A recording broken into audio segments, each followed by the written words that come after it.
सभी सम्मानित साथियों को जय भीम। साथियों, आज हम आए थे सीएम हाउस रेखा गुप्ता जी के पास में। तो ये ओबीसी महासभा का एक बहुत बड़ा आंदोलन था जो केवल 65 आदमियों के लिए, वो जो जितना हमारा दिल्ली के लिए जो राजनीतिक में इनका बिल्कुल ओबीसी का जो इनका प्रतिनिधित्व नहीं है, इसलिए रेखा गुप्ता जी के पास आज ज्ञापन देने आए थे पूरी ओबीसी महासभा दिल्ली प्रदेश के अध्यक्ष डॉक्टर वीर सिंह बघेल। आइए कुछ साथियों से बात करते हैं। जागड़ा जी जय भीम। जय भीम। मान्यवर, आज किसकी चीज़ में ये आंदोलन रखा था छोटा सा आपने? ये देखिए, हमें अपनी जो समस्याएं हैं, जातिगत जनगणना की बात है और दिल्ली के अंदर एक सबसे बड़ी जो है ओबीसी के सर्टिफिकेट को लेकर के, और राज्य के अंदर हिस्सेदारी की बात है। जब तक हमारी हिस्सेदारी नहीं मिलेगी तब तक हम लोग लगातार संघर्ष कर रहे हैं और ये संघर्ष हमारा जारी रहेगा, क्योंकि पिछली जो सरकारें थी उन्होंने भी लापरवाही करी है, चाहे वो केंद्र सरकार हो चाहे वो राज्य सरकारें हों। और आज भी वर्तमान के अंदर जो डंका बजाया जा रहा है, ओबीसी के नाम पे सारे फल माल मलाई खाई जा रही है, कढ़ाइयाँ चढ़ी जा रही हैं, लेकिन ओबीसी का जो एक्चुअली ओबीसी है, जो मजदूर है, उसको कोई फ़ायदा नहीं है। तो ये आज जातिगत जनगणना को लेके और ओबीसी के सर्टिफिकेटों की जो बच्चों की पढ़ाई लिखाई में बहुत बड़ा नुकसान हो रहा है, उसको लेके एक ज्ञापन देने आए हैं। और इस ज्ञापन के माध्यम से तमाम जो ओबीसी की जो जातियां हैं, अति पिछड़ी है, जो माइनॉरिटी के लोग हैं और जो शेड्यूल कास्ट के जो न्यायप्रिय साथी हैं, वो हमारे बीच में आए हैं और उनका भी हमारे को सहयोग मिला है। लेकिन हमने आगे थोड़ा सा और इसको कार्रवाई को बड़ा करना पड़ेगा, क्योंकि जिस तरीके से आज हम जो ज्ञापन दिया है, तो शासन प्रशासन का भी हम धन्यवाद इस बात का करते हैं, क्योंकि भाई हमारे पास गैदरिंग थोड़ी कम थी, इसलिए उन्होंने शांतिपूर्ण तरीके से वो करा। लेकिन मिसगाइड तो करता है प्रशासन। मैं पहले 1 घंटा पहले एसएचओ साहब से बात करी कि मैं कहा भाई वो आज ये प्रोग्राम क्या है, तो उन्होंने कहा ओबीसी का है। मैं कहा जी कहाँ इकट्ठे होंगे? तो सदियों से जो चीज़ें होती आई है, उन्होंने बड़ा दूर एक लंबा रास्ता मेरे को बताया कि 5 मिनट हट जाओ यार भाई सर।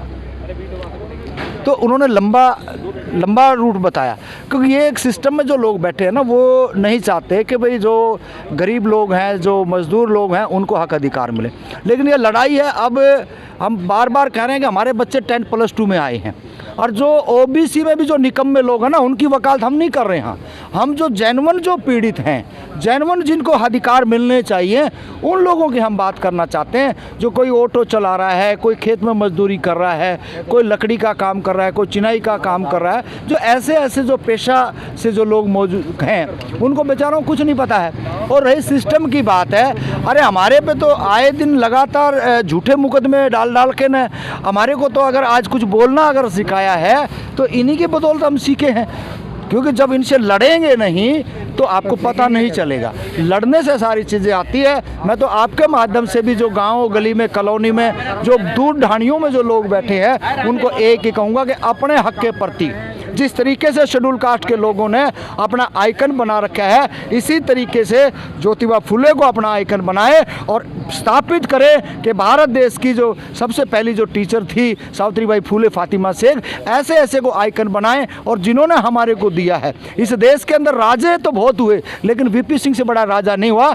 प्रधानमंत्री रहते हुए इस ओबीसी समाज के लिए सब कुछ कुर्बान कर दिया, अपनी ज़मीन तक दे दी। तो ऐसे मसीहे का फोटो, ऐसे मसीहा के विचार अपने घर में होने चाहिए, अपनी औलाद उनको पढ़े। और किस तरीके से एक षड्यंत्र रचा गया, सबसे बड़ी बात यह कि षड्यंत्र मंडल और कमंडल, उससे पहले हम समझा नहीं करते। हम खेतों में गेहूं काटते थे और एक काल्पनिक रामायण लेकर के आए, महाभारत लेकर के आए, तो हमारे लोगों को तो यही नहीं पता था कि ये है क्या। हम उस झांसे के अंदर आ गए, और झांसे के अंदर आने के बाद में हमारा जो राजनीतिक फ़ायदा होना था, शैक्षणिक फ़ायदा होना था, जो इस देश की कॉमन लैंडों के अंदर हमारे को हक मिलने थे, उससे हम अछूत हो गए और हमारे सब कुछ जो है वो धर्म की आड़ में सब कुछ बह गया। आज भी मान्यवर ओबीसी समाज तो धर्म ही ढोरा है। हाँ नहीं, देखिए यही दुर्भाग्य है ना।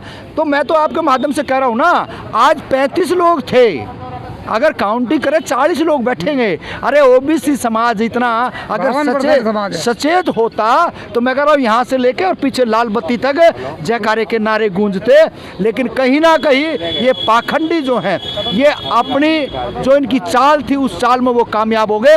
लेकिन हमने हमारे महापुरुषों को भूला नहीं है, अम्बेडकर को नहीं भूला, ज्योतिबा फुले को नहीं भूला, रामास्वामी पेरियार को, ललन सिंह को, तमाम ऐसे योद्धा हैं जिन्होंने इस देश के अंदर अपनी आहुति, अपनी कुर्बानी दे करके हमारे को जिंदा रखा है। और आज भी हम उनके संतान हैं। अपने कारवा को धीरे ही सही, लेकिन एक दिन बहुत जल्दी आएगा कि हमारे को राज के अंदर में हिस्सेदारी मिलेगी और इस देश के अंदर शिक्षा और रोजगार और बड़े बड़े यूनिवर्सिटियों के अंदर जो प्रोफेसरों की है और इस ब्यूरोक्रेसी के अंदर जो हमारे आज तक बड़े बड़े नुमाइंदे नहीं पहुंचते, IPS IAS नहीं बनते हैं, चीफ जस्टिस नहीं बनते हैं। तो ये जो मांग है, ये जो टीस है, ये हमारे दिलों में है। हम आने वाले टाइम के अंदर लगातार समाज के बीच में जा कर के इस बात को टच करके लोगों को बताएंगे ताकि उनके अंदर एक गुस्सा आए, वो जज्बात उनके जगे और एक कारवां बड़ा हो ताकि अपने हक अधिकार के लिए लड़ाई जारी रह सके। हक तो लेंगे छीन करके। मान्यवर ओबीसी समाज अब धीरे धीरे जागरूक हो रहा है, जैसे जैसे शिक्षा की ओर बढ़ा। हाँ। अभी देखिए MP के अंदर,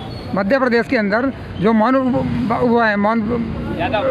यादव जी हैं, उन्होंने देखो अपना पता लगा कि बहुत बड़ी बात, उन्होंने पता लगा बहुत कि बड़ी मैं बात। ओबीसी हूँ। मान्यवर मैं कह रहा हूँ, मैं कह रहा हूँ। अब उनको तो इतनी गालियाँ पड़ रही है। नहीं, गालियाँ नहीं है, दो चीज़ें हैं। देखिए, निगेटिव और पॉजिटिव दोनों चीज़ों को देखना पड़ेगा।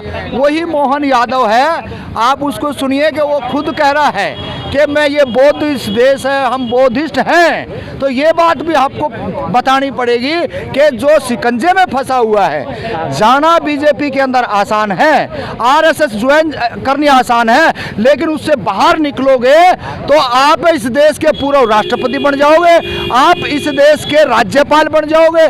और मैं तो यही कह रहा हूँ, जो आज भी अंधभक्ति और जो इस पाखंड में जो लोग उलझे हुए हैं, उनको समझ लेना चाहिए।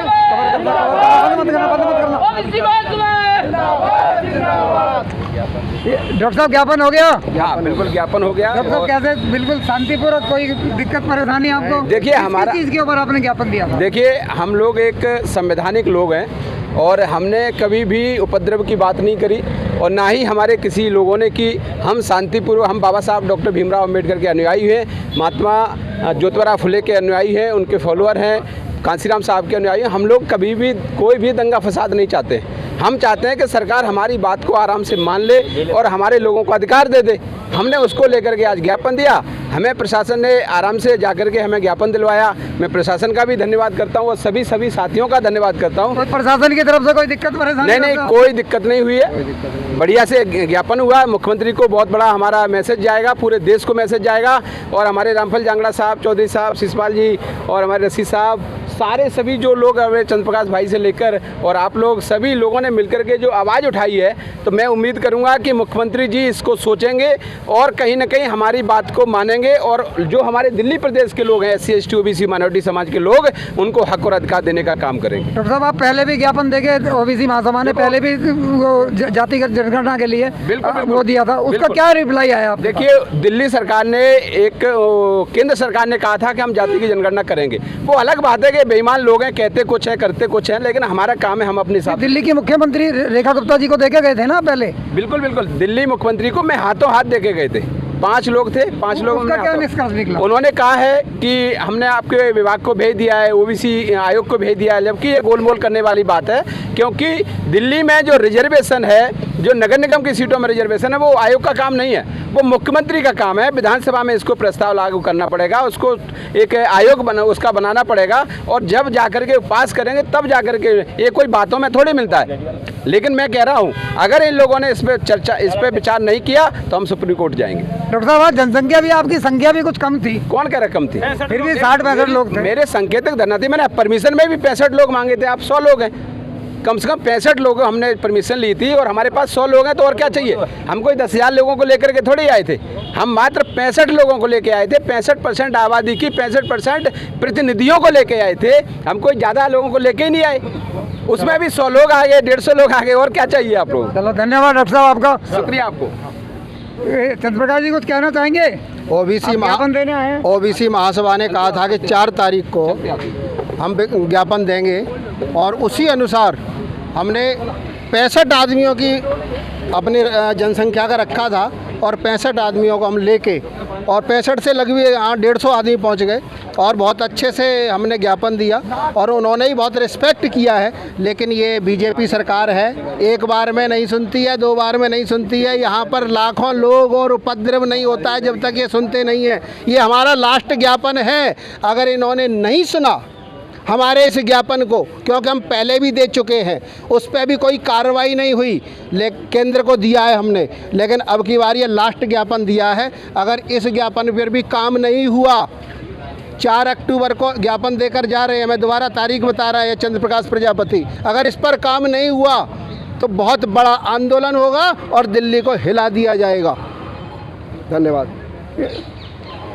आप राष्ट्रीय भीम संघ के संयोजक जी कुछ कहना चाहेंगे? पूछिए क्या पूछना चाहते हैं? ओबीसी महासभा के साथ में आए हैं। ओबीसी महासभा का राष्ट्रीय भीम संघ ने पूरी तरह से समर्थन किया है और करता रहेगा, क्योंकि मांगे इनकी जायज़ है। भारत बहुत लंबी हो जाएगी। हो गया उनसे कहो कि